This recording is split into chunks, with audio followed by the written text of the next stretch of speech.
വേദപുസ്തകങ്ങൾ തുറക്കാമോ? ഉൽപ്പത്തി പുസ്തകം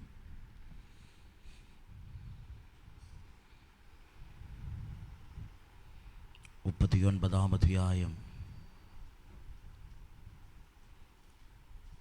അതിൻ്റെ 20-21 വാക്യങ്ങൾ. ഒരാൾക്ക് ശബ്ദമുയർത്തി വായിക്കാമോ? ഉൽപ്പത്തി പുസ്തകം 39-ാം അധ്യായം 20-21 വാക്യങ്ങൾ. Genesis chapter 39 verse 20 and 21. യോസേഫിൻ്റെ യജമാനൻ അവനെ പിടിച്ചു രാജാവിൻ്റെ ബദ്ധന്മാർ കിടക്കുന്ന കാരാഗ്രഹത്തിലാക്കി. അങ്ങനെ അവൻ കാരാഗ്രഹത്തിൽ കിടന്നു. എന്നാൽ യഹോവ യോസേഫിനോടുകൂടെ ഇരുന്നു. കാരാഗ്രഹ പ്രമാണിക്ക് അവനോട് ദയ തോക്കണത്തക്കവണ്ണം അവന് കൃപ നൽകി. മതി. മല്ലപ്പകലിനായി ഞാൻ എൻ്റെ ദൈവത്തെ സ്തുതിക്കുന്നു, സ്തോത്രം ചെയ്യുന്നു. വ്യത്യസ്തമായി ദൈവസന്നിധിയിൽ ദൈവസാന്നിധ്യത്തിൻ്റെ മുൻപാകെ ആയിരിക്കാനും പ്രാർത്ഥനയോടെ ആത്മതപനത്തോടെയും ഈ ആണ്ടിൻ്റെ 2-ാമത്തെ മാസത്തിൻ്റെ അവസാനത്തെ ഞായറാഴ്ച കടന്നു വന്ന് ദൈവസന്നിധിയിലായിരിക്കാനുമൊക്കെയും ദൈവം കൃപ നൽകുന്നതിനായി ഞാൻ എൻ്റെ ദൈവത്തെ സ്തുതിക്കുന്നു, സ്തോത്രം ചെയ്യുന്നു. വളരെ പ്രാർത്ഥനയോടെ നമുക്ക് ദൈവസന്നിധിയിലായിരിക്കാം. ഉൽപ്പത്തി പുസ്തകം 39-ാം അധ്യായം നമുക്കെല്ലാവർക്കും സുഭിതമായ ഒരു സന്ദർഭമാണ് നാം വായിച്ചത്. നമുക്കെല്ലാവർക്കും യോസേഫിനെ പറ്റി അറിയാം. യോസേഫിൻ്റെ ചരിത്രത്തെ പറ്റി ആധികാരികമായി നമ്മൾ അറിവുള്ളവരാണ്. പക്ഷേ അതിനകത്ത് കഴിഞ്ഞ ദിവസങ്ങളിൽ ഞാൻ വചനം ധ്യാനിക്കുമ്പോൾ എൻ്റെ ഹൃദയത്തിനകത്ത് ഉടക്കിയ ഒരു പദം ഞാൻ നിങ്ങളോട് കൈമാറി നിങ്ങൾക്ക് വേണ്ടി ഞാൻ പ്രാർത്ഥിക്കാൻ ആഗ്രഹിക്കുകയാണ്. നാം വായിച്ച കുറിവാക്യത്തിനകത്ത് വ്യത്യസ്തമായ ഒരു അർത്ഥതലം കിടക്കുന്നൊരു പദം ശ്രദ്ധേയമാണ്. നിങ്ങൾ ശ്രദ്ധിച്ചോന്നറിയത്തില്ല. യോസേഫിൻ്റെ യജമാനൻ അവനെ പിടിച്ചു രാജാക്കന്മാരുടെ ബദ്ധന്മാർ കിടക്കുന്ന കാരാഗ്രഹത്തിലാക്കി. അങ്ങനെ അവൻ കാരാഗ്രഹത്തിൽ കിടന്നു. എന്നാൽ യഹോവ യോസേഫിനോടുകൂടെ ഇരുന്നു. മതി. ആമേൻ. ഒട്ടനവധി ചിന്തനീയമായ കാര്യങ്ങൾ നിറഞ്ഞു നിൽക്കുന്ന ഒരു സന്ദർഭമാണ്. അതുകൊണ്ട് ദൈവവചനത്തിൻ്റെ ആഴത്തിലേക്ക് കടക്കുമ്പോൾ വളരെ പ്രാർത്ഥനയോടെ ദൈവസന്നിധിയിൽ നമുക്ക് ദൈവസന്നിധിയിലായിരിക്കാൻ ഇടവരുത്തട്ടെ. ഉൽപ്പത്തി പുസ്തകത്തിനകത്ത് 12-ാം അധ്യായം മുതലാണ് അബ്രഹാമിൻ്റെ വിളി.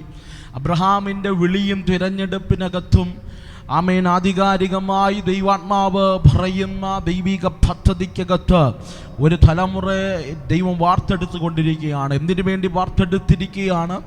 പിതാവായ അബ്രഹാം കേട്ട ദൂതിന് വേണ്ടി വാക്തത്വമുള്ളൊരു തലമുറയെ വാർത്തെടുക്കുകയാണ്. അതിനകത്ത് ഒട്ടനവധി സന്ദർഭങ്ങളുണ്ട്. അബ്രഹാം, ഇസ്ഹാക്ക്, യാക്കോബ് അവരുടെ ജീവിതത്തിനകത്ത് നാം താരതമ്യം പഠനം ചെയ്തു കഴിഞ്ഞാൽ കാണാൻ കഴിയുന്ന ഒത്തിരി സന്ദർഭങ്ങൾ, ഒത്തിരി മരുഭൂമികൾ, ഒത്തിരി ക്ഷാമങ്ങൾ ഇങ്ങനെയൊക്കെ ജീവിതത്തിൻ്റെ മേഖലകളിൽ സംഭവിച്ചു കൊണ്ടിരിക്കുമ്പോൾ യാക്കോബ് തൻ്റെ വാർദ്ധക്യകാലത്ത് തനിക്ക് ഇഷ്ടമായ തലമുറയായി കരുതിയ യോസേഫിൻ്റെ ജീവിത സന്ദർഭമാണ് നാം വായിച്ചത്. യോസേഫിൻ്റെ പ്രത്യേകത അപ്പൻ ഏറ്റവും ഇഷ്ടപ്പെട്ട മകൻ എന്ന് പറഞ്ഞു കഴിഞ്ഞാൽ ഒരു കുടുംബത്തിനകത്ത് 12 മക്കൾ വളർന്നു വരികയാണ്. 13 മകൾ ഉൾപ്പെടെ 13 വളർന്നു വരുമ്പോൾ അപ്പന് ഏറ്റവും ഇഷ്ടം യോസേഫിനോടാണ്. യോസേഫിന് അപ്പൻ മറ്റു മക്കൾക്ക് കൊടുക്കാത്ത 12 കൊടുക്കാത്ത, അല്ല 11 കൊടുക്കാത്ത, 11 ആൺതലമുറകൾക്കും കൊടുക്കാത്ത വ്യത്യസ്തമായ അങ്കി യോസേഫിൻ്റെ കരത്തിൽ തയ്പ്പിച്ച് അവനെ മനോഹര വസ്ത്രധാരിയാക്കി ഭവനത്തിനകത്ത് വളർത്തിക്കൊണ്ടുവരുമ്പോൾ അവൻ്റെ ജീവിതത്തിനകത്ത് യാഥാർത്ഥ്യമെന്ന് പറയുന്നത് വാക്തത്വ തലമുറയാണ്. തകർന്നു പോകരുത്, വാക്തത്വം കയ്യിൽ നിന്ന് ഉടഞ്ഞു പോകരുത് എന്നെല്ലാം കരുതി എങ്ങനെയാണോ ഒരു കോഴി തൻ്റെ കുഞ്ഞിനെ മറച്ചു പിടിക്കുന്നത്, അതുപോലെ കൂടാരത്തിനകത്ത് മറച്ചു പിടിച്ച് വളർത്തുന്ന സമയത്ത് തൻ്റെ സഹോദരന്മാരുടെ ക്ഷേമം അന്വേഷിച്ച് യാക്കോബ് വളർത്തിയ യോസേഫ് അന്വേഷിച്ച് അവരെ തേടിപ്പോകുന്ന സമയത്ത് സഹോദരന്മാർക്ക് അവനോട് നീരസം തോന്നി. വചനം കൃത്യമായി പറയുന്നുണ്ട്, യോസേഫിൻ്റെ അങ്കിയോടല്ല അവർക്ക് നീരസം തോന്നിയത്, അപ്പൻ ഇഷ്ടപ്പെടുന്നത് കൊണ്ടല്ല അവർക്ക് നീരസം തോന്നിയത്.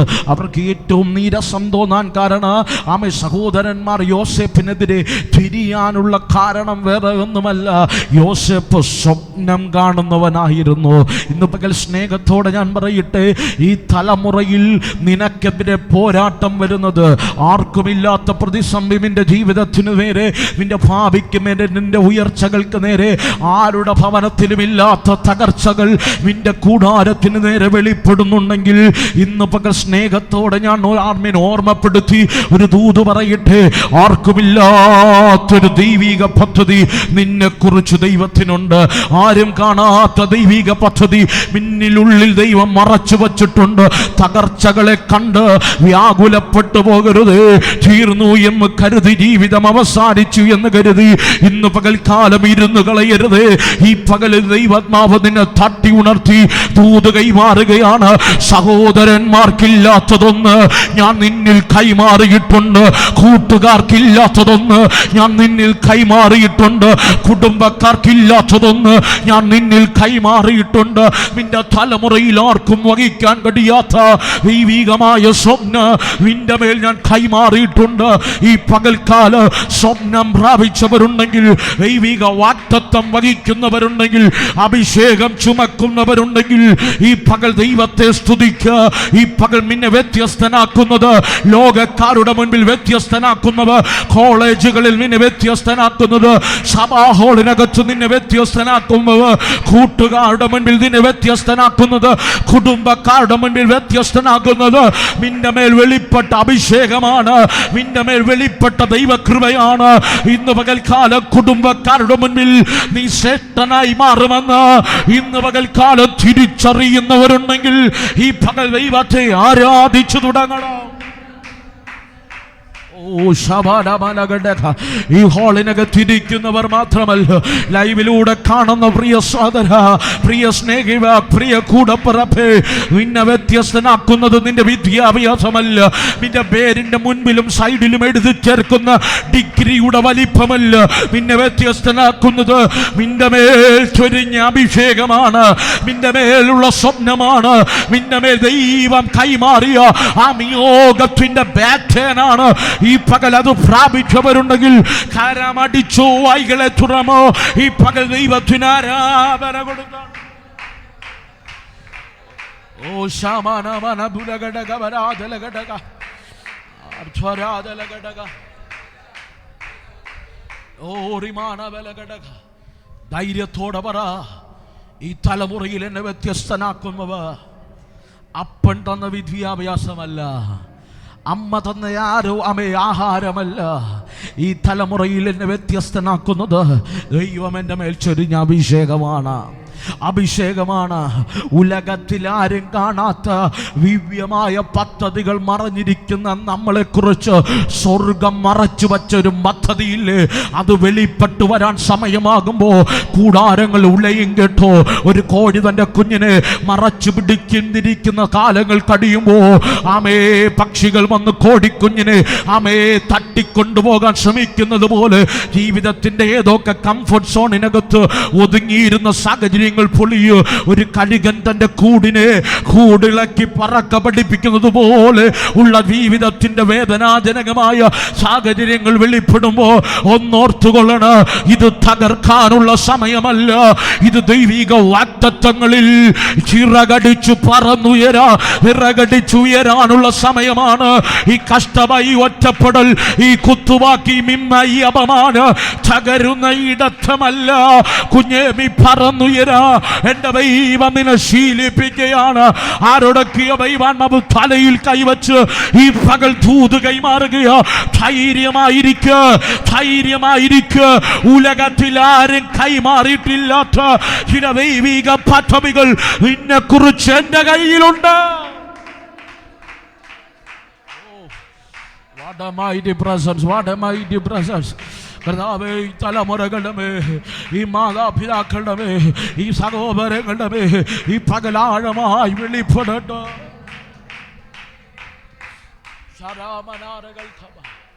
അർത്ഥമാണ് ബലഘടക.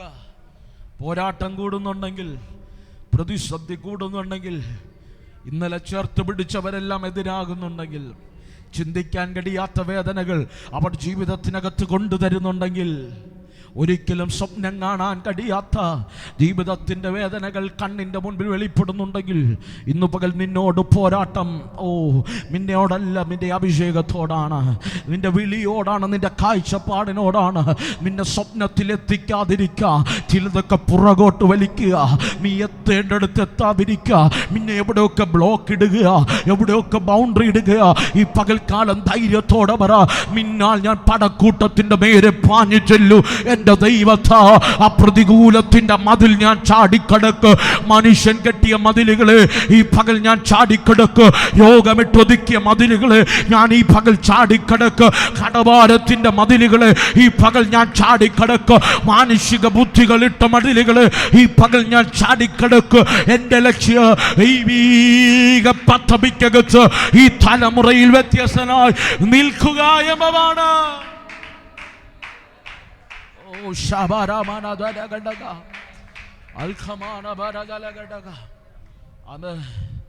സ്നേഹത്തോടെ ഞാൻ പറയട്ടെ, യോസേഫിനോടുള്ള പോരാട്ടം അവൻ്റെ അങ്കിയോടല്ല, അപ്പൻ്റെ സ്നേഹം കണ്ടിട്ട് അസൂയ പൂണ്ടിട്ടല്ല. പോരാട്ടം അവൻ്റെ മേൽ വെളിപ്പെട്ട സ്വപ്നത്തോടാണ്, അവൻ്റെ മേൽ വെളിപ്പെട്ട സ്വപ്നത്തോടാണ്.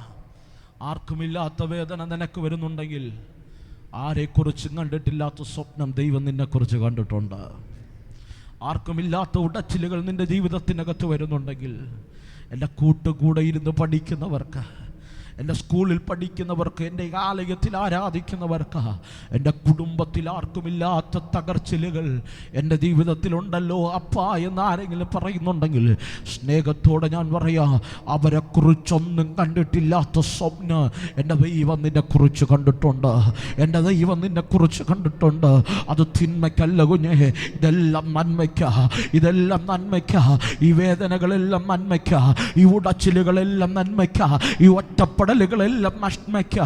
ഇന്ന് പകൽക്കാലം പ്രസംഗത്തിൻ്റെ ആരംഭത്തിൽ അവസാനം കൺക്ലൂഡ് ചെയ്യേണ്ട പദം എൻ്റെ ഹൃദയത്തിനകത്ത് ദൈവാത്മാവ് തരുന്നത് കൊണ്ട് പറയട്ടെ, എല്ലാം നഷ്ടപ്പെട്ടു, എല്ലാം നഷ്ടപ്പെട്ടു. പൊട്ടക്കിണറിൽ കിടന്നു, അടിമച്ചന്തയിൽ വിവസ്ത്രനായി നിന്നു, പോത്തിഫറിന്റെ വീട്ടിനകത്ത് നിന്ദിക്കപ്പെട്ടു, കാരാഗ്രഹവാസിയായി മാറി. അവിടെ നിന്നൊക്കെയും ദൈവം ഉയർത്തി. മിസ്രയീമിന്റെ ഭരണകസേരയിൽ എൻ്റെ ദൈവം യോസേഫിനെ ഇരുത്തുമ്പോൾ ശ്രദ്ധിച്ചു കേട്ടോണേ, 10 കാലിച്ചാക്കുമായി തൻ്റെ സഹോദരന്മാർ വെള്ളിപ്പാത്രവുമായി വരികയാണ്. 10 കാലിച്ചാക്കുമായി മിസ്രയീമിലേക്ക് നടന്നു വരുമ്പോൾ ശ്രദ്ധിച്ചു കേട്ടോണ്, യോസേഫ് തൻ്റെ കസേരകൾ നിരത്തി എണ്ണത്തിനൊത്തവണ്ണം പ്രായത്തിനൊത്തവണ്ണം വയസ്സിനൊത്തവണ്ണം അവരെ ആളായി ഓരോരുത്തരെ ഇരുത്തിയിട്ട് മുൻപിൽ വന്ന് രാജവസ്ത്രം ധരിച്ച് നിന്നിട്ട് യോസേഫ് പറഞ്ഞൊരു പദമുണ്ട്, ചേട്ടന്മാരെ, നിങ്ങൾ എന്നെ തകർക്കാ, നിങ്ങൾ എനിക്ക് വേണ്ടി പദ്ധതി ഒരുക്കി. എൻ്റെ ദൈവമോ മഹാജനത്തിന്റെ രക്ഷയ്ക്ക് വേണ്ടി ഈ തകർച്ചകളെ മാറ്റി എഴുതി. ഈ പകൽ നിനക്ക് വിരതിട തകർച്ചകളുണ്ടല്ലോ, മാളകളിൽ നിന്റെ സാക്ഷ്യമാ, മാളകളിൽ നിന്റെ സാക്ഷ്യമാ, മാളകളിൽ വേദികളിൽ കൈമാറാനുള്ള സാക്ഷ്യമാ. ഉടഞ്ഞ എന്നെ ആയിരങ്ങളെ പണിയ ദൈവം ഉപയോഗിച്ചു എമ്മ.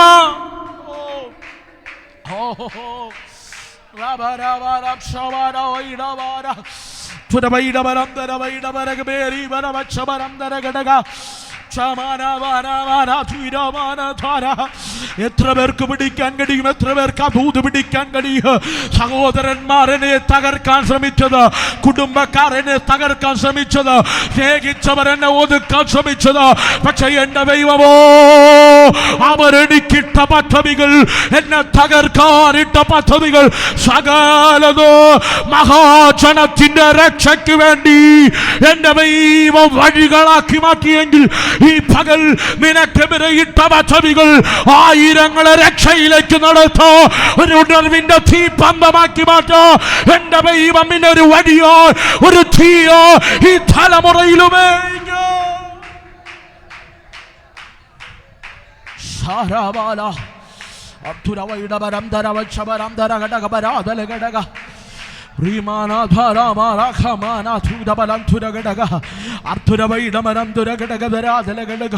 വിദ്യാഭ്യാസം വഴിമുട്ടി നിൽക്കുന്ന ആരെങ്കിലും എന്നെ കേൾക്കുന്നുണ്ടോ? തുടർന്ന് പഠിക്കാൻ കഴിയാതെ ആരെങ്കിലും, മുൻപും പിൻപും അടഞ്ഞതുപോലെ ആരെങ്കിലും ഈ പകൽ ഈ പ്രസംഗം കേൾക്കുന്നുണ്ടോ? കുഞ്ഞേ, ഇന്നത്തെ കഷ്ടത നാളത്തെ ടെസ്റ്റ് മണിയായി മാറ്. ഇന്നത്തെ കഷ്ടത നാളത്തെ സാക്ഷ്യമായി മാറ്. ആയിരങ്ങളല്ല, പതിനായിരങ്ങൾക്ക്, പതിനായിരങ്ങൾക്ക് നിന്റെ കരം നീട്ടി അളന്ന് കൊടുക്കത്തക്ക നിലവാരത്തിൽ നിന്റെ അബിരികളെ, നിന്റെ പന്നകശാലകളെ നിറയ്ക്കാൻ കഴിയും ദൈവത്തിന്റെ മിറവ്. Hallelujah, hallelujah, hallelujah. വിശ്വസിക്കുക, ഇന്നത്തെ ഒറ്റപ്പെടലുകൾ, ഇന്നത്തെ തകർച്ചകൾ, ഇന്നത്തെ വേദനകൾ, ഇന്നത്തെ കുത്തുവാക്കുകൾ ദൈവം എന്നെ ചിലതിനു വേണ്ടി ശീലിപ്പിക്കുക.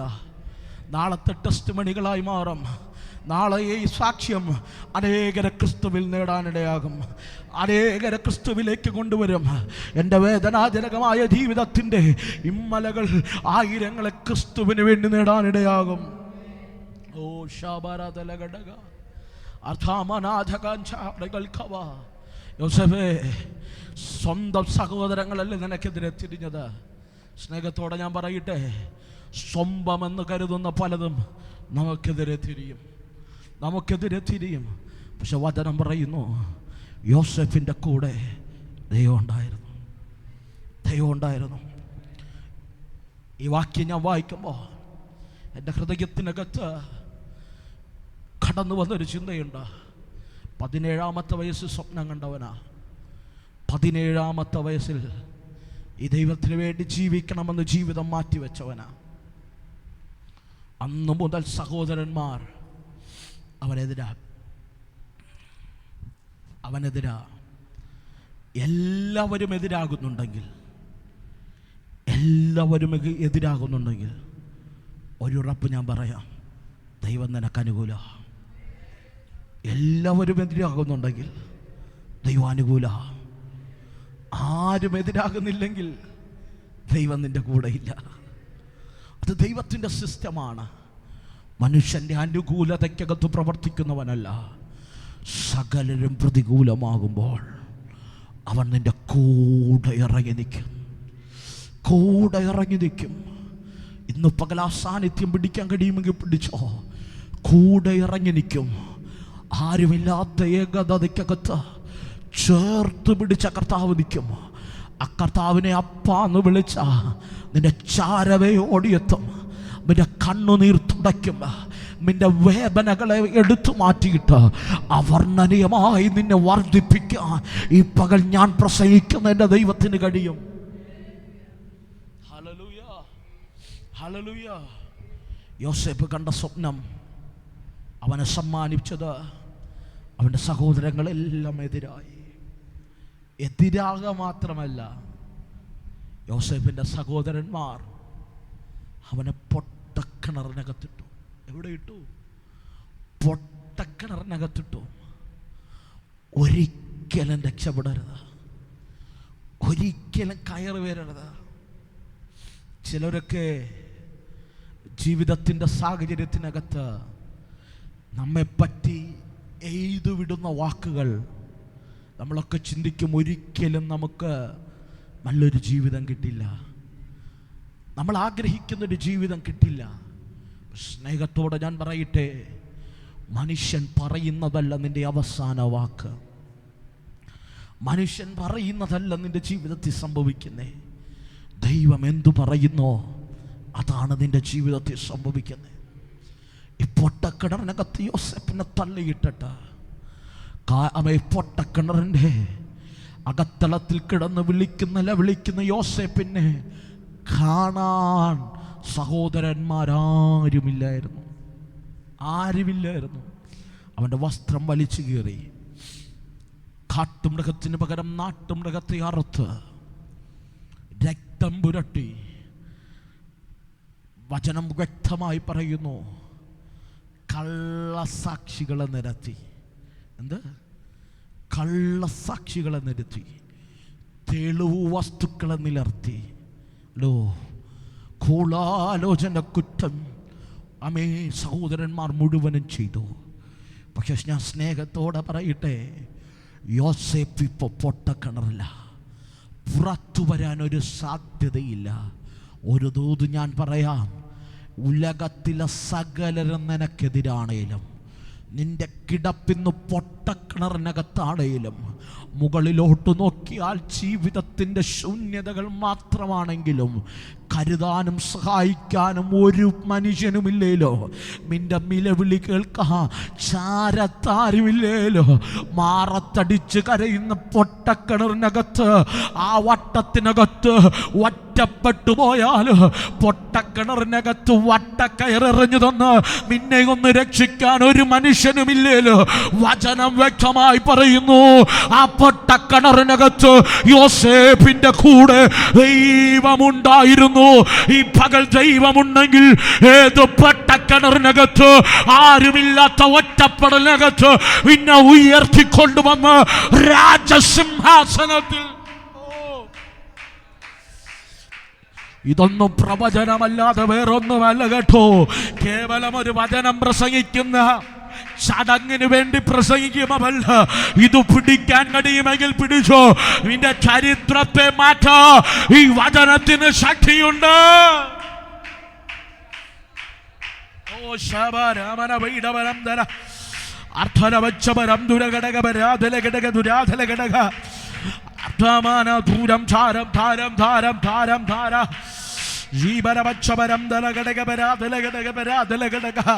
ഈ പകൽ ദൈവമുണ്ടെങ്കിൽ എവിടെ നീ വീണാലും നീ ഉയർത്തു വരും. സഹോദര, എവിടെ നീ വീണാലും ഉയർത്തു വരും. സഹോദരി, എവിടെ നീ ഒതുങ്ങിയാലും നീ പുറത്തു വരും. നീ പുറത്തു വരൂ. നീ പുറത്തു വരുന്നൊരു സീസൺ ഉണ്ട്. അത് തടയാൻ ഉലകത്തിൽ ഒരു മന്ത്രവാദിക്കും കഴിയില്ല, ഒരു ശകുനവാദിക്കും കഴിയില്ല, ഒരു കുടിയിരിപ്പുകൾക്കും കഴിയില്ല, ഒരു നേർച്ചകൾക്കും അടിയില്ലെങ്കിൽ ഈ പകൽ ചില അന്യായ ബന്ധനങ്ങൾ ഈ പകൽ അടിഞ്ഞു മാറി. ഈ പകൽ ദൈവം നിന്നെ പുറത്തു കൊണ്ടുവരികയാ. ഓ ശാഭാവ്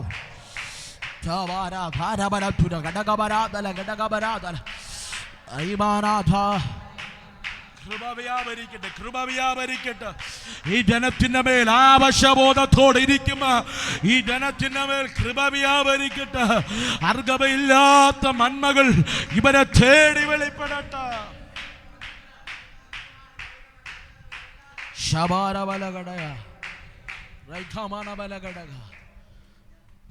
ഉയർത്തിക്കൊണ്ടുവരാൻ ആരുമില്ല. പക്ഷെ ആ പൊട്ടക്കറിനകത്തും ദൈവമുണ്ട്. ദൈവം ഉണ്ടെങ്കിൽ നീ എവിടെ കിടന്നാലും എത്തേണ്ടടുത്തെത്തും. സ്തോത്രം പറഞ്ഞില്ല, എത്തേണ്ടടുത്തെത്തും. പറ, ഇന്നിൻ്റെ സാഹചര്യമല്ല എൻ്റെ മാളയുടെ സാഹചര്യത്തെ നിർണയിക്കുമ്പോൾ ഞാൻ എത്തേണ്ടടുത്ത് എത്തിയിരിക്കും. ഇരുത്തേണ്ടടുത്ത് എൻ്റെ ദൈവം എന്നെ ഇരുത്തിയിരിക്കും. അർഹതയില്ലാത്തൊരു ഭാവി ദൈവം എനിക്ക് തന്നിരിക്കും. എത്ര പേർക്ക് ഉറപ്പുണ്ട്? കരമുയർത്തി ദൈവത്തെ ഒന്ന് സ്തുതിച്ചാട്ടെ. Hallelujah, hallelujah. വചനം കൃത്യമായി പറയുന്നു. സഹോദരന്മാർ, ഞാൻ വേഗത്തിൽ പോകുക. സഹോദരന്മാർ അടിമച്ചന്തയിൽ നിർത്തി 20 വെള്ളിക്കാശിന് വിറ്റ് കളഞ്ഞു. പ്രിയരെ, സ്നേഹത്തോടെ ഞാൻ പറയട്ടെ, മനുഷ്യന് വലുത് സ്നേഹബന്ധങ്ങളെക്കാൾ, മനുഷ്യന് വലുത് ഈ ലോകത്തിലെ സകല ബന്ധങ്ങളെക്കാൾ വലുത് മനുഷ്യന് പണമായി മാറിക്കൊണ്ടിരിക്കുമ്പോൾ, പണമായി മാറിക്കൊണ്ടിരിക്കുമ്പോൾ, പണം പിന്നെ മുൻപിൽ പരുന്നും പറക്കില്ലെന്ന് പണ്ടാരോ പറഞ്ഞതുപോലെ ജീവിതങ്ങൾ മാറിക്കൊണ്ടിരിക്കുമ്പോൾ, ബന്ധങ്ങൾ ശിഥിലമായിക്കൊണ്ടിരിക്കുമ്പോൾ, ഈ തലമുറയിൽ സ്നേഹത്തോടെ ഞാൻ പറയട്ടെ, പണമല്ല വലുത്, സ്നേഹമാണ് വലുത്. ഹല്ലേലൂയ. തിരിച്ചറിയാതെ പോകരുത്. ഇന്ന് പകൽക്കാല സഹോദരന്മാർ പണം എണ്ണി വാങ്ങി കീശയ്ക്കകത്തിട്ട് പോകുന്ന സമയത്ത് പോത്തീഫറിന്റെ വീട്ടിലേക്കൊരു യാത്ര. വേഗത്തിൽ ഞാൻ പോകട്ടെ. പോത്തീഫറിന്റെ വീട്ടിനകത്ത് എല്ലാ നന്മകളും ഉണ്ടായി, പക്ഷേ അവിടെയും ദൈവം അവന്റെ കൂടെ ഇരുന്ന് സത്യം. അതുകൊണ്ട് അവൻ മുഖാന്തരം പോത്തീഫർ അവന്റെ കുടുംബവും അനുഗ്രഹിക്കപ്പെട്ടു.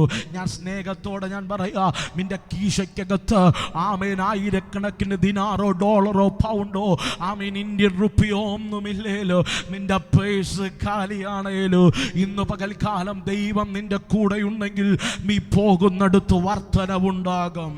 നീ പോകുന്നിടത്ത് ദൈവിക സാന്നിധ്യമുണ്ടെങ്കിൽ നീ പോകുന്ന ഇടത്ത് നീ മുഖാന്തരം അനുഗ്രഹിക്കപ്പെടും. ഇന്ന് പകൽക്കാലം പറയാൻ കഴിയുമോ, നീ കാൽ ചവിട്ടുന്ന ദേശം നീ മുഖാന്തരം അനുഗ്രഹിക്കപ്പെടും. കാരണം വചനം പറയുന്നു, നന്മ സുവിശേഷിക്കുന്നവരുടെ കാൽ എത്ര മനോഹര.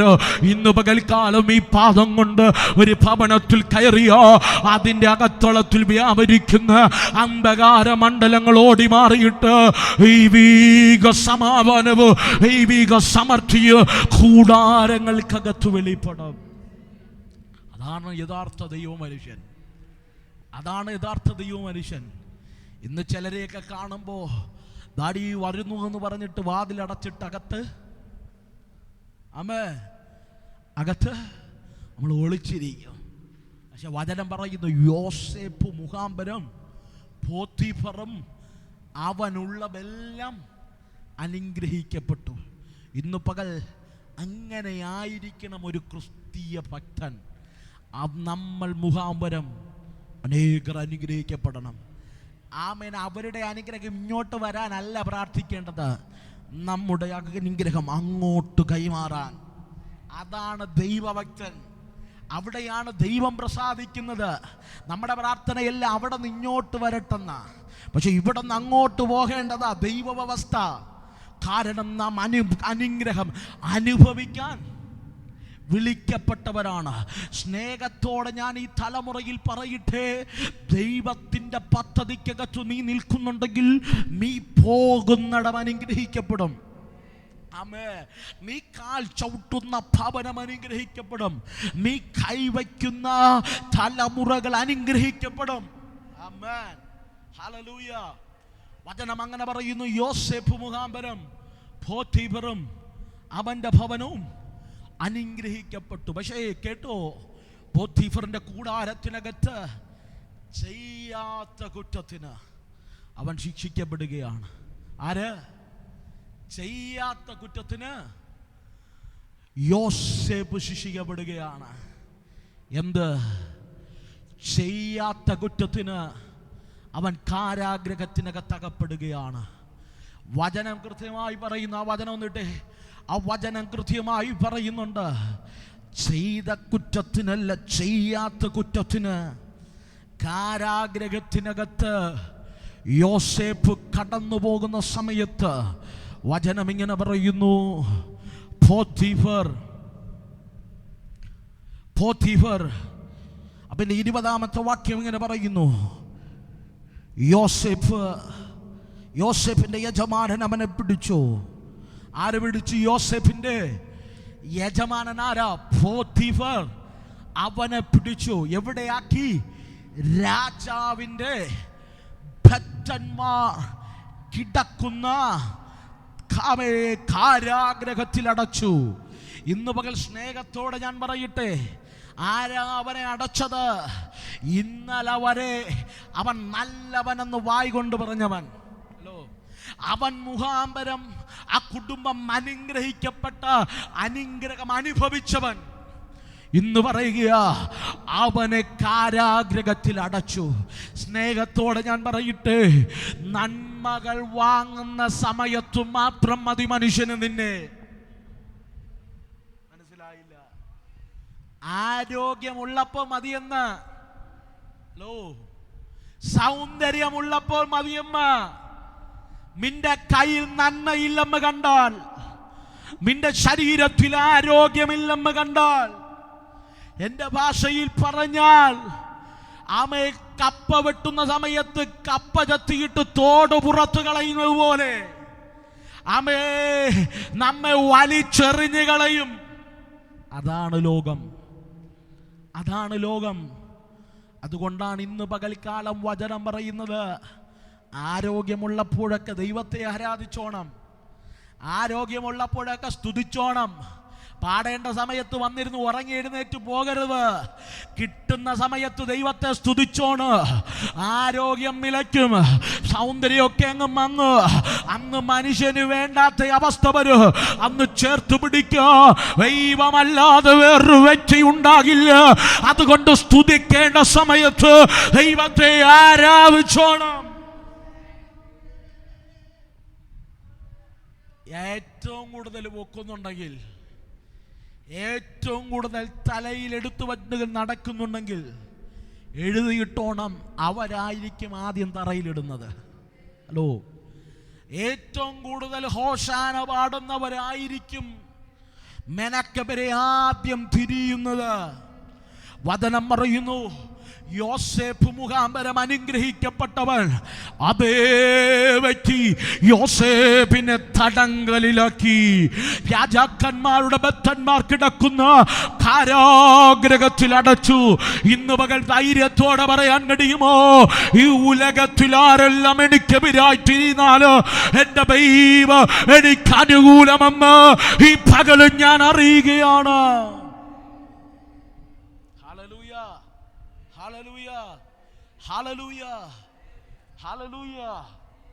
ദൈവത്താൽ അനുഗ്രഹം പ്രാപിച്ചവൻ അതേ വ്യക്തി അമ്മ യോസേഫിനെ കാരാഗ്രഹത്തിനകത്ത് അടയ്ക്കുകയാണ്. അടുത്ത വചനമാണ് എന്നെ ഒത്തിരി ചിന്തിപ്പിച്ചത്.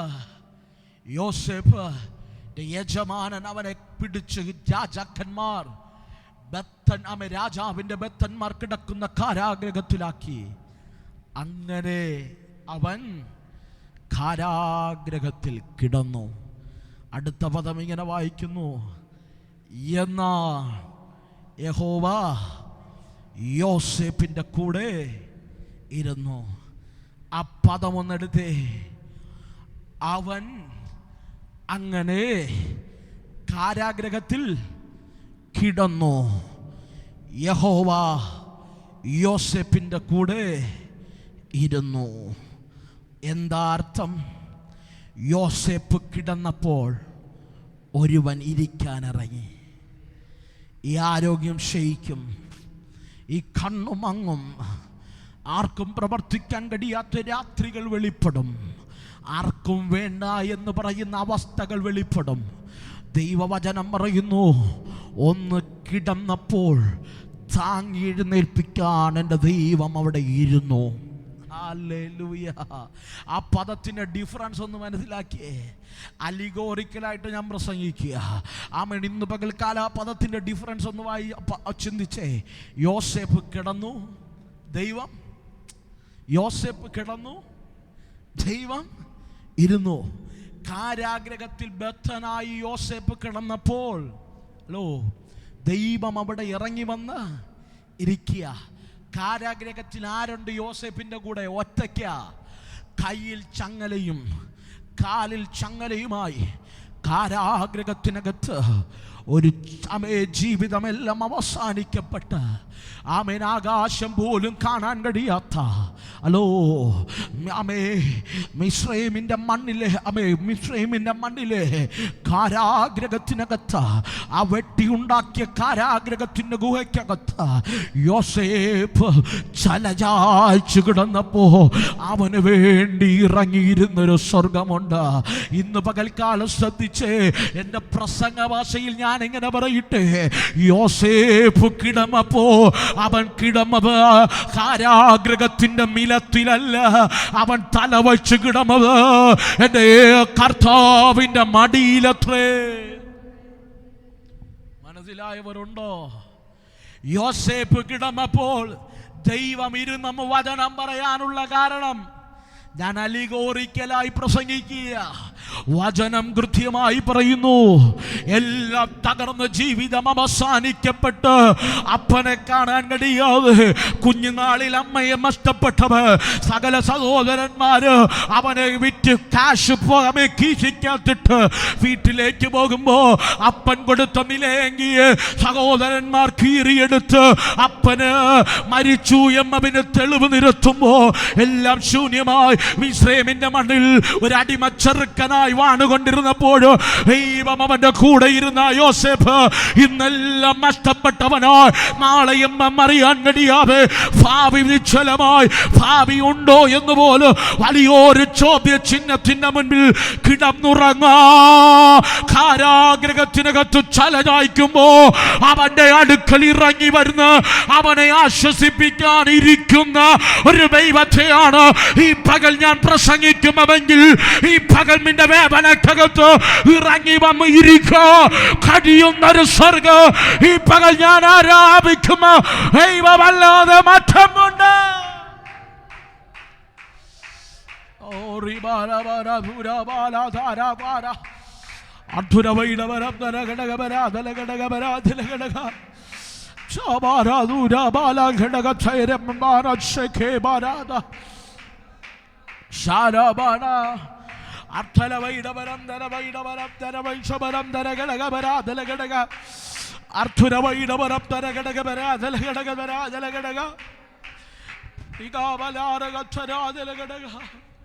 പ്രിയരേ, എത്രയോ രാത്രികൾ തലയിണെ ചേർത്ത് പിടിച്ച് ഇനി നാളത്തെ ജീവിതം എന്തായി തീരും, എന്നെ കരുതാൻ ആരുമില്ലല്ലോ, ഒരു നേരത്തെ ആഹാരം ഞാൻ ആരുമില്ലല്ലോ, നാളത്തെ വിദ്യാഭ്യാസം എന്തായി തീരും, എൻ്റെ ഭാവി എങ്ങനെയായി തീരും, എൻ്റെ ശുശ്രൂഷ എങ്ങനെയായി തീരും, എൻ്റെ കുടുംബം എങ്ങനെയായി തീരും, എൻ്റെ മാതാപിതാക്കളുടെ ജീവിതം എങ്ങനെയായി തീരും എന്നെല്ലാം ഓർത്ത് കരഞ്ഞ രാത്രികൾ നമ്മൾ അനുഭവിച്ചവരല്ലേ.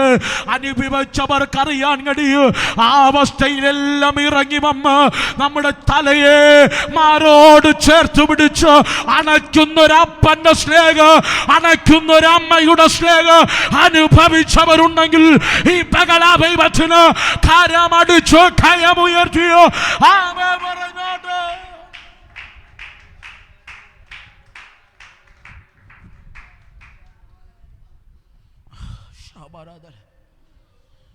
ഇന്ന് പകൽ രാവിലെ നടന്ന നമ്മുടെ അന്ത്യർക്കോണത്തുള്ള സഭയിലെ ആരാധന കഴിഞ്ഞ് ഞാൻ റെസ്റ്റ് ചെയ്യാൻ വേണ്ടി എൻ്റെ റെസ്റ്റ് റൂമിലേക്ക് കടന്നു പോകുമ്പോൾ അവിടെ ഇരുന്നൊരു മാതാവിനോട് പറഞ്ഞു, പാസ്റ്റേ അറിഞ്ഞോ, ഇന്ന സഭയിലുള്ള കുഞ്ഞ ടീച്ചർ അവൻ എഴുതിയ നോട്ടിലെന്തോ വിഷയമുണ്ടെന്ന് കരുതി ക്ലർക്കും പ്രിൻസിപ്പാളും കൂടെ ഒന്ന് വഴക്ക് പറഞ്ഞ് ഒന്ന് വിരട്ടിയപ്പോൾ ആമേ ദൈവത്തെ ആരാധിച്ചു കൊണ്ടിരുന്ന കുടുംബത്തിൽ വളർന്നു വന്നവനാ. ഇന്ന് 9-ലോ 10-ലോ കഴിഞ്ഞ ആഴ്ചകളിൽ കേരളം ചർച്ച ചെയ്ത ന്യൂസാ. ഹലോ, പെന്തക്കോസ് തലമുറയായിരുന്ന കുഞ്ഞ്, ആ പിഞ്ചു കുഞ്ഞ് ആത്മഹത്യ ചെയ്ത് ഈ ലോകത്തുനിന്ന് പോയി. ഞാൻ അപ്പോഴാണ് ശ്രദ്ധിക്കുന്നത്, ഞാൻ എൻ്റെ തീസിസുമായുള്ള ബന്ധത്തിൽ തിരക്കുകളായതുകൊണ്ട് വലുതായിട്ട് ഞാൻ ന്യൂസ് ഒന്നും കാണാറില്ല. പക്ഷെ ഞാൻ അപ്പോഴാണ് ചോദിച്ചത്. ആ സ്കൂൾ എനിക്കറിയാം, ഞാൻ പഠിച്ച സ്കൂളാണ്. ഹയർ സെക്കൻഡറിയൊക്കെ ഞാൻ അവിടെയാണ് പഠിച്ചത്. അപ്പോൾ എനിക്ക് അവിടെയുള്ള എല്ലാ വ്യക്തികളെയും അറിയാം. ഞാൻ ചോദിച്ചു, ഇങ്ങനെ ഒരു വിഷയം ഉണ്ടായിട്ടും അവന് വീട്ടിൽ വന്ന് പറയാൻ ഒരപ്പനും അമ്മയും അവനില്ലായിരുന്നോ? ഓ, എത്ര നല്ലൊരു ജീവിതം, എത്ര നല്ലൊരു ജീവിതം. ഒരു ചെറിയ വേദന വന്നപ്പോൾ, ഒരു ചെറിയ പ്രതികൂലം വന്നപ്പോൾ ജീവിതം അവസാനിപ്പിച്ചു. സ്നേഹത്തോടെ ഞാൻ പറയട്ടെ, അതിനേക്കാൾ, അതൊന്നും ഒരു വിഷയമല്ല, അതിനേക്കാൾ 1000 പ്രതിസന്ധികൾ, ഒറ്റപ്പെടലുകൾ, ജീവിതത്തിൻ്റെ തകർച്ചകൾ, ഒരു പ്രതീക്ഷയുമില്ലാത്ത രാത്രികൾ നമ്മുടെ മുൻപിൽ വന്നിട്ടും കുലുങ്ങാതെ നമ്മൾ പിടിച്ചു നിൽക്കുന്നത്, പുറമേ നമ്മൾ ചിരിച്ചിട്ട് അകത്ത് കരഞ്ഞ് നമ്മൾ പിടിച്ചു നിൽക്കുന്നത് നിങ്ങൾ അനുഭവിച്ചിട്ടുണ്ടോ എന്നറിയില്ല. ഞാൻ അനുഭവിച്ചത് കൊണ്ട് എനിക്കറിയാം. എപ്പോഴും ചോദിക്കാറുണ്ട്, പാസ്റ്റർ നിങ്ങൾ എഴുതുന്ന എഴുത്തിന് എന്താ എന്നോട് സംസാരിച്ചതുപോലെ തോന്നാറുണ്ട്. ചിലരൊക്കെ പറയാറുണ്ട്, പാസ്റ്റർ എന്നെ ഉദ്ദേശിച്ചെഴുതിയതാണോ? ഞാൻ അപ്പോഴൊക്കെ പറയാറുണ്ട്, എൻ്റെ വേദനാജനകമായ ജീവിതത്തിൻ്റെ പച്ചയായ യാഥാർത്ഥ്യത്തിനകത്ത് ദൈവസന്നിധിയിൽ മുഴങ്കാലിരുന്ന് കരയുമ്പോൾ എന്നോട് ദൈവം സംസാരിക്കുന്നതാ ഞാൻ എഴുതുന്നത്. അതുകൊണ്ട് എനിക്കൊരു ഉറപ്പുണ്ട്, അതിനകത്തൊരു ജീവനുണ്ട്, അതിനകത്തൊരു ദൈവത്തിൻ്റെ സാന്നിധ്യമുണ്ട്. കാരണം അതെൻ്റെ ജീവനെ പിടിച്ചു നിർത്തിയതാ. അത് നിങ്ങളോടും സംസാരിക്കും. ഹല്ലേലൂയ. എത്രയോ ഭയാനകമായ വേദനകൾ, ചെയ്യാത്ത കുറ്റത്തിന് കുത്തുവാക്കുകൾ, അപമാനങ്ങൾ, കാരാഗ്രഹവാസങ്ങൾ, എത്രയോ ജീവിതത്തിൻ്റെ മേഖലകൾക്കകത്ത് നമ്മൾ ഓരോരുത്തരും അനുഭവിച്ചില്ലേ? അവിടെയൊന്നും തകരാതെ എല്ലാം തകർന്നു പോയിട്ട് പൗലോസ് റോമിലേക്ക് യാത്ര തിരിക്കുമ്പോൾ ഈശാനമൂലനടിച്ചു. കപ്പലിൻ്റെ സകല പലകകളും ഇളകി കപ്പൽ വെറും പലകയായി മാറിയിട്ടും എല്ലാം തകർന്നിട്ടു. സൂര്യനെ കാണാതെ ചന്ദ്രനെ കാണാതെ രാത്രികൾ തള്ളി നീക്കിയിട്ടു അക്കരെ കരയിലെത്തുമെന്ന് നമുക്കൊരു ഉറപ്പ്. നമ്മൾ അനുഭവിച്ച ഒറ്റപ്പെടലിനകത്ത് ഇറങ്ങി വന്ന് നമ്മളോട് കൂടെ ഇരുന്ന ആ ദൈവത്തിൻ്റെ സാന്നിധ്യമല്ലേ, ആ ദൈവത്തിൻ്റെ കൃപയല്ലേ, ആ ദൈവത്തിൻ്റെ കരുണയല്ലേ? Hallelujah, hallelujah. അങ്ങനെ അനുഭവിക്കാത്ത ആരെങ്കിലും ഉണ്ടെങ്കിൽ ഇന്ന് പകൽ ദൈവത്തോട് പ്രാർത്ഥിക്കണം. എൻ്റെ വേദനയിൽ ഞാൻ തകർന്ന് കിടക്കുമ്പോൾ എൻ്റെ അടുക്കലൊന്ന് വന്നിരിക്കണേ. യോസേഫ് എല്ലാം തകർന്നവനായി. പ്രിയരെ, കാരാഗ്രഹവാസം എന്ന് പറഞ്ഞാൽ എന്താ? ഇനി ഒരു പുറത്തോട്ടൊരു ജീവിതമില്ല. മരിക്കുന്നത് പോലെ അവിടെയാ. മരിക്കുന്നത് വരെ കാരാഗ്രഹവാസിയായി ജീവിക്കണം. എല്ലാം തകർന്ന്. പണ്ടൊക്കെ പറയാറുണ്ട്, അറേബ്യൻ രാജ്യങ്ങളുടെ ജയിലിലൊക്കെ അകപ്പെട്ട് കഴിഞ്ഞാൽ പുറം ലോകത്തുള്ള ഒറ്റ വ്യക്തികളെ പോലും കാണാൻ കഴിയില്ല. അതുപോലൊരു കാരാഗ്രഹവാസം. അപ്പൻ ജീവിച്ചിരിപ്പുണ്ടോ എന്നറിയില്ല, സഹോദരന്മാരുണ്ടോ എന്നറിയില്ല. അടിമച്ചെറുക്കനായി വന്നവൻ കാരാഗ്രഹത്തിനകത്തെല്ലാം തകർന്നു കിടക്കുക. ഒരിക്കലും പ്രതീക്ഷിക്കാത്ത തകർച്ചകളിൽ ചിലപ്പോഴൊക്കെ നമ്മുടെ കരങ്ങൾ പോലും ഇടറും കേട്ടോ. നമ്മുടെ വായിൽ നിന്ന് വാക്കുകൾ വരാതെയാകും. ആ തകർച്ചകളിൽ ദൈവം ഇറങ്ങി വരും. ദൈവം ഇറങ്ങി വരും. ആ തകർച്ചകളാണ് ചിലതിനെ പണിതെടുത്ത മരുഭൂമികളായി മാറിയത്. ജീവിതത്തിൻ്റെ ഏറ്റവും വലിയ വേദനകൾ അനുഭവിക്കുന്നവരുണ്ടെങ്കിൽ അതിനകത്തിരുന്ന് ദൈവത്തോട് ചോദിക്കണം, കർത്താവേ നീ എന്നോടൊന്ന് സംസാരിക്കണേ, എന്നോടൊന്ന് സംസാരിക്കണേ. അതൊരു പക്ഷെ ഒരു വരിയായിരിക്കാം, ഒരു പ്രസംഗമായിരിക്കാം, ഹലോ ഒരു പാട്ടായിരിക്കാം. തരുന്നത് എഴുതി വെക്കണം. കാലഘട്ടത്തെ പിടിച്ചു കുലുക്കാൻ അത് ശക്തിയുള്ളതാണ്, ശക്തിയുള്ളതാണ്. ഹല്ലേലൂയ. കർത്താവിൽ അനുഗ്രഹിക്കപ്പെട്ടൊരു ആത്മമനുഷ്യനുണ്ട്, പാസ്റ്റർ സാം ജോസഫ് കുമരകം. കർത്താവിൻ്റെ ദാസന്റെ ടെസ്റ്റ് മണിയിൽ താൻ പറയുന്നൊരു പദം ശ്രദ്ധേയമാണ്. മുംബൈയിൽ 17 18 വയസ്സാണെന്ന് തോന്നുന്നു, മിഷണറിയായി പോകുന്ന സമയത്ത് ലോക്കൽ ട്രെയിനിനകത്ത് ഈ ജീവിതം ആരംഭിച്ചു. മിഷണറിയായി പോയി മടക്കിയെങ്കിൽ ഒത്തിരി വർഷങ്ങൾ ഹല്ലേലൂയ മിഷണറിയായി പ്രവർത്തിച്ചു. ജീവിതത്തിനകത്ത് ഒരു നല്ല കാലം കണ്ടിട്ടില്ല. പ്രതികൂലങ്ങളും പ്രതിസന്ധികളും നിറഞ്ഞ കാലഘട്ടം. അതിനകത്ത് കേരളത്തിലേക്ക് മടങ്ങി വന്നു. തൻ്റെ കുടുംബവും താനും പ്രതികൂലത്തിൻ്റെ താഴ്ച, പ്രതിസന്ധികളും പ്രതികൂലങ്ങളും ജീവിതത്തിൻ്റെ അകത്തളത്തിൽ അനുഭവിച്ച് ജീവിതം നീർക്കുമ്പോൾ ദൈവം കൊടുത്തൊരു വരിയുണ്ട്, അവനാർക്കും കടക്കാരനല്ല, അവനാർക്കും ബാധ്യതയല്ല. ആ 2 വരി തൻ്റെ ചരിത്രത്തെ മാറ്റി. ലോകരാജ്യങ്ങളുടെ വാതിൽ ആ 2 വരി മുഖാന്തരം ദൈവം തുറന്നു കൊടുത്തു. 100 കണക്കിന് വേദികൾ ദൈവം തുറന്നു കൊടുത്തു. സ്നേഹിത, ഒറ്റപ്പെടലിൻ്റെ തീച്ചൂളയ്ക്കകത്ത് നീ തകർന്നു കിടക്കുമ്പോൾ എൻ്റെ ദൈവം അടുത്ത് വന്നിരിക്കും. എൻ്റെ ദൈവം അടുത്ത് വന്നിരിക്കും. ആരോടും കൈമാറാത്തത് ദൈവം നിന്നോട് കൈമാറും. ആരോടും കൈമാറാത്തത് ദൈവം നിന്റെ തലമുറകളോട് കൈമാറും. അത് ദൈവാത്മാവിൽ പ്രാപിച്ചാൽ നിന്റെ ചരിത്രം അവൻ മാറ്റും. Hallelujah, hallelujah, hallelujah. യോസേഫ് കിടക്കുമ്പോൾ ദൈവം അടുക്കലിരിക്കുക. എൻ്റെ പ്രസംഗഭാഷയിൽ ഞാൻ പറയട്ടെ, യോസേഫ് കിടന്നത് കാരാഗ്രഹത്തിലല്ല, എൻ്റെ കർത്താവിൻ്റെ മടിയിൽ തല ചായ്ച്ചവൻ കിടക്കുക. സ്നേഹത്തോടെ ഞാൻ പറയാം, ആരും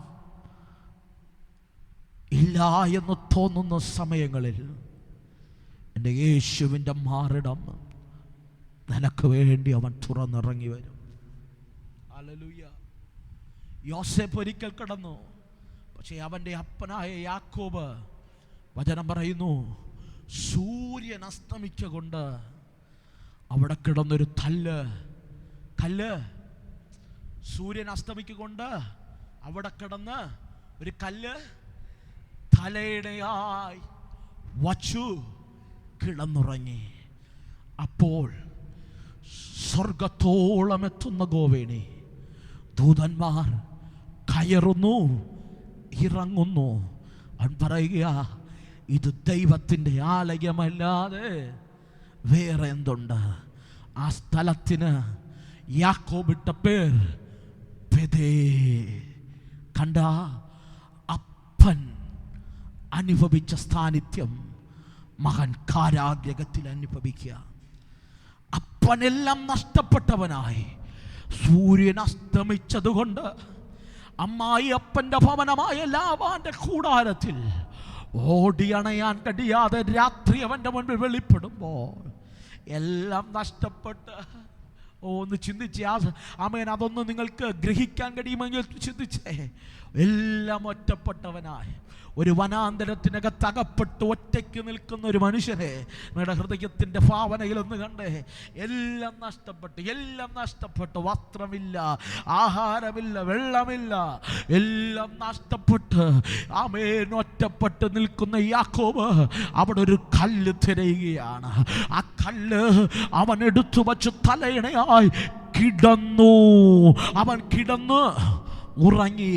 വേദപണ്ഡിതാക്കൾ, തിയോളജിയന്മാർ അഭിപ്രായപ്പെടുന്നവർ, യാക്കോബ് എടുത്തു വച്ച കല്ല് ക്രിസ്തുവിന് നിഴലായിരുന്നു. പുതുനിയമത്തിൽ വെളിപ്പെടാനുള്ള സാക്ഷാൽ യേശു ക്രിസ്തുവിന് നിഴലായിരുന്നു അവൻ എടുത്തു വച്ച കല്ല് എന്ന് കമന്ററികൾ പറയുമ്പോൾ സ്നേഹത്തോടെ ഞാൻ പറയട്ടെ, യാക്കോബ് കിടന്നത് കല്ലിന്റെ മേലല്ല, സാക്ഷാ യുഗങ്ങളുടെ പാറയായ ക്രിസ്തുവിൽ അവൻ ചാരി കിടന്നപ്പോ അവന്റെ പേര് മാറി, അവന്റെ ചരിത്രം മാറി. അവൻ കാണാത്തത് കണ്ടു.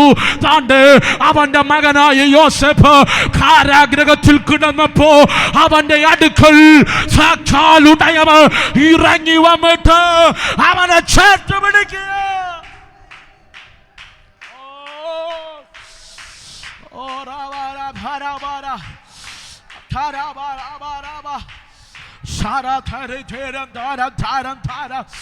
ചുരവച്ചവരം ധരഘടകപരാധല ധീരബലം തുരഘടകപരാധ അർത്ഥലവൈടബലം ധരഘടകപരാധലഘടക. ആ സാന്നിധ്യം തിരിച്ചറിയാൻ കഴിയുമെങ്കിൽ ഈ പകൽ ആ സാന്നിധ്യം തിരിച്ചറിഞ്ഞോ. ഈ പകൽക്കാല ദൈവത്തോട് പറ, കർത്താവേ, ഈ തകർച്ചകൾ, ഈ വേദനകൾ അങ്ങയുടെ മാറോട് ചാരിക്കിടക്ക എന്നെ ഇടവരുത്തും അവിനാ.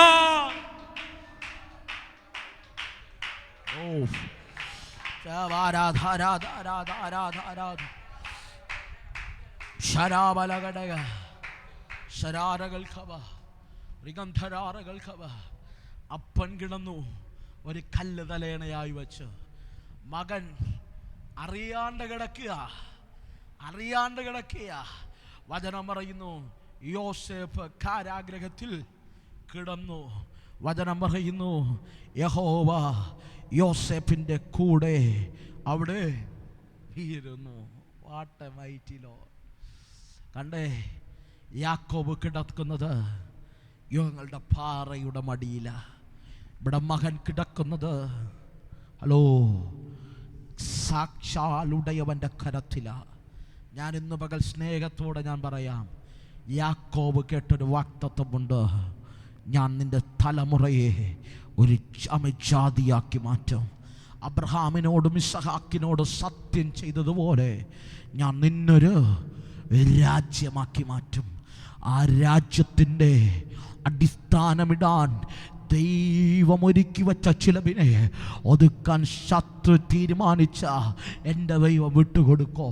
ദൈവരാജ്യത്തിന് വേണ്ടി ദൈവം ഒരുക്കി വച്ച നിങ്ങളെ ശത്രു തകർത്ത് കളയാൻ നോക്കിയ എൻ്റെ ദൈവം വിട്ടുകൊടുക്കോ? മറയ്ക്കേണ്ടടുത്ത് ദൈവം മറയ്ക്കോ, ചേർത്ത് പിടിക്കേണ്ടടുത്ത് ദൈവം ചേർത്ത് പിടിക്കോ. ദൈവം നിന്റെ ചരിത്രത്തെ മാറ്റി പുറത്തെടുക്കുമോ?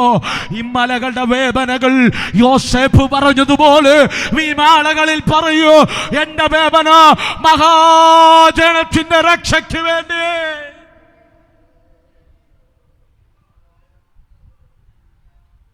ഇന്നത്തെ അപമാനം, ഇന്നത്തെ കുത്തുവാക്ക്, ഇന്നത്തെ വേദനാജനകമായ ജീവിതം നാളെ ആയിരങ്ങളുടെ രക്ഷയ്ക്കാ, നാളെ ആയിരങ്ങളുടെ വിടുതലിനാ എൻ്റെ ദൈവം നിനക്ക് വേണ്ടി ഇറങ്ങും കേട്ടോ. കാരാഗ്രഹത്തിൽ യോസേഫിൻ്റെ കൂടെ ദൈവം ഇരുന്നപ്പോൾ അധികകാലം കാരാഗ്രഹത്തിൽ അവൻ കിടക്കേണ്ടി വന്നില്ല. അടുത്ത അധ്യായമൊക്കെ വീട്ടിൽ പോയി വായിച്ചു നോക്കണം. ദൈവം അവന് വേണ്ടി കരുതലുകളെ കൊടുത്തു. ദൈവം അതിനു വേണ്ടി വ്യക്തി ജീവിതങ്ങളെയൊക്കെ എഴുന്നേൽപ്പിച്ചു. എത്തേണ്ടടുത്ത് ഒരുത്തൻ്റെയും സഹായമില്ലാതെ എത്തി. നിൽക്കുന്നുവെങ്കിൽ ദൈവകൃപയിൽ നിൽക്കണം. ആരും നിന്നെ ഉയർത്തണ്ട, എത്തേണ്ടടുത്ത് ദൈവം നിന്നെ എത്തിക്കും. ആരും നിനക്ക് വേണ്ടി കരുതണ്ട, ദൈവം നിന്നെ എത്തിക്കും. ആരുടെയും ക്രെഡിറ്റ് നിനക്ക് വേണ്ട, എത്തിക്കാമെന്ന് പറഞ്ഞവൻ എത്തിക്കേണ്ടടുത്ത് എത്തിക്കും. എല്ലാ കണ്ണുകളും ദൈവസല്ലടയട്ടെ. ഒരു നിമിഷം ദൈവസന്ന് എഴുന്നേറ്റ് നിൽക്കാം.